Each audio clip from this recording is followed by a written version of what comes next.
Now, there's something slightly old-fashioned about the notion of landscape photography, particularly as Peter Gordon spent the last 5 years making studies of the Wicklow Mountains using an old-fashioned film camera. The result is a book called Wild Garden, Landscape Photography from County Wicklow. And Peter joins us here in the studio. Afternoon, Peter. Thanks for having us in, John. And I suppose first, why did you decide to use a film camera when it's so much easier to use one of them fancy modern digital cameras? Well, it's a good question. I started off 5 years ago, as you mentioned, and 5 years ago when I started the project, the resolution of the digital cameras wasn't what it is today. Yeah. So I'd learnt on film. My dad taught me on film. So I'd had that grounding in film. I mean, I suppose 5 years ago it was a D2X, which was like a 12 megapixel Nikon camera, maybe a D100, which is 6 megapixels. So the resolution of those cameras wasn't brilliant when I started.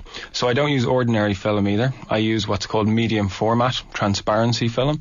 So your standard film would be like a 35 millimeter frame. But yours is like slide film. It's slide film, but it also has a bigger diameter, the actual film. So my film would be 6 by 7 centimeters.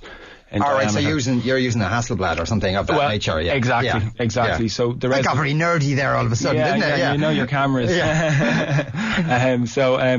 That was the reason, was that the resolution just simply wasn't there for me when I started in a cost-effective way. I mean, you could buy a medium format Hasselblad 5 years ago, 30 megapixels if you had to spare 30 grand. Mother of God, okay. That's very good. All very good reasons. I would actually, though, but working in film, and I suppose now most professional photographers will have switched over to digital. But is film, is it a bit like kind of the old argument between vinyl and CDs that there is something to film that maybe you're not quite getting? Definitely. I mean, like I have a collection of vinyl at home as well. Like there is that little crickly kind of sound on your vinyl that, I still love. And film has a look to it. That digital doesn't have. It's kind of heavier, the contrast, and it produces a certain type of colour that digital can produce, but it's it's a lot of work in Photoshop to get it. And even when you do that work, maybe it's not quite there. It just has a look to it. It's difficult to define. Is there also kind of an argument that if you're halfway up a mountain at 5 o'clock in the morning and it looks a certain way, you want to capture the way it looks rather than remembering it and going back to a computer and faking it? Absolutely. I mean, even I do occasionally with different projects shoot digital now, but I like to get it in the camera even when I'm doing digital. These days, and certainly with the film, there's something fantastic about getting your film back, and it brings you back to that moment, and it's all there. I mean, I'd be like a kid in a candy shop when I go to get my film, and I'd have to actually go to London to get it processed for the last 2 years. Wow. Yeah. So they lost a few rolls on me one time, so I fly over with like 20 rolls of film and then go to a lab in Farringdon and head out for something to eat, and I'm just like excited, pumped, get in there, there's like 30 rolls of film waiting for me, and I just spend hours just looking through it all and then catch my flight home. You spent 5 years at this project. Did you have, if you like, a list in your head of various moods or various aspects of Wicklow that you wanted to capture? Well, I suppose when I started at the outset, I wouldn't have had such a defined notion of what I wanted as I have now. I suppose after a while, what I came to realise was that I wanted to capture it through the seasons, and that was something that I wanted to push forward in the book. So that was the mood and the sort of the tone of the book that I essentially went for. Yeah, and part of that then would inevitably have required you to be heading out during some of the snow we had. Absolutely. So I didn't get out last year in the snow because we were in the RDS doing the art and craft fair when all the snow came, which wasn't great for business, I can tell you.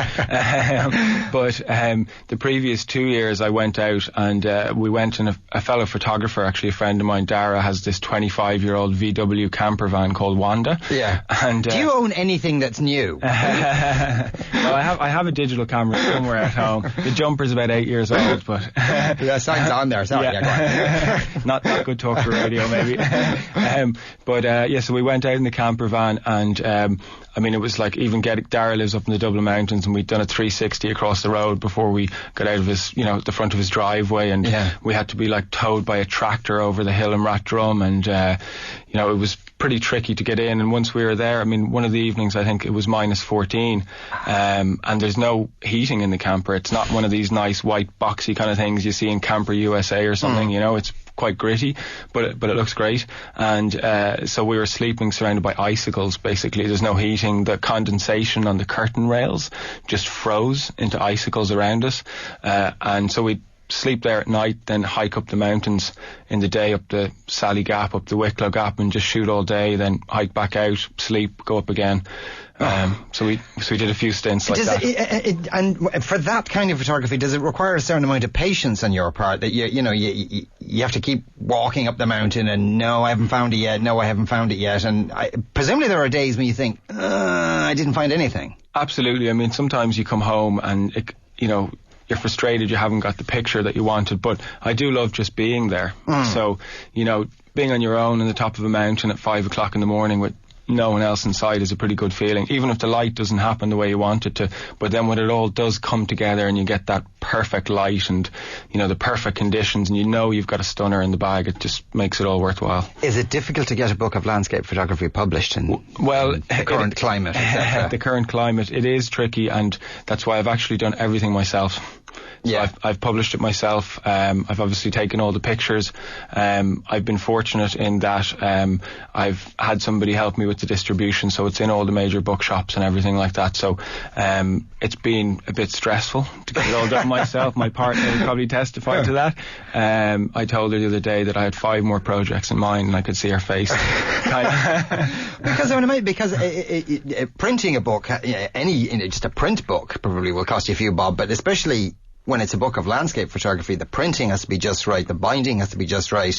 You probably have to put a hard cover on it, so it's going to cost you a few bob just to produce these things. Absolutely. I mean, it is costly to produce. I was fortunate that I was able to do everything here in Ireland, Castle Print in Galway.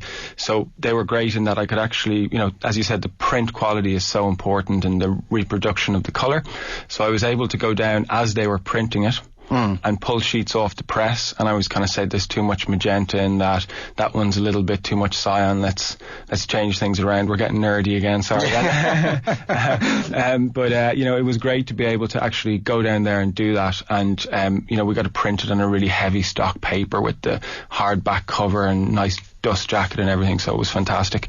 And who do you think's going to buy it? Well, I suppose it would appeal to a few different types of people. It will certainly appeal to people who like the outdoors, people who love Wicklow, and people who are interested in art. There's also lots of amateur photographers out there that love to take pictures. So I suppose there's a good... And you said you have 5 more projects in the back of your mind. Could you give us a hint what you're going to do next? Well, I have a few ideas about Ireland. Something else I've just done. I've been in the States for 8 days photographing a festival called the Burning Man. Oh, yeah. So there's another project coming up about that, but I don't want to say too much about the Irish projects because... okay, fair enough. What was the Burning Man festival like? It was pretty crazy. It was fantastic, though. It was great fun. Because maybe it has a cartoonish image of it's blokes hugging trees and running around the place. Yeah, being naked and stuff. There's definitely some nudity there. There's no question about that. But it's in the desert, and it's beautiful surroundings. I love the landscape, and whether it's Wicklow or it's Nevada, you can appreciate the landscape on that sort of level of its beauty. So obviously there's lots of lunatics running around partying in the desert, but it was interesting to document. I'd say so. Thanks a million, Peter, for coming in to talk to us today. That was Peter Gordon there. The name of Peter's book is Wild Garden Landscape Photography from County Wicklow. We're going to take a break after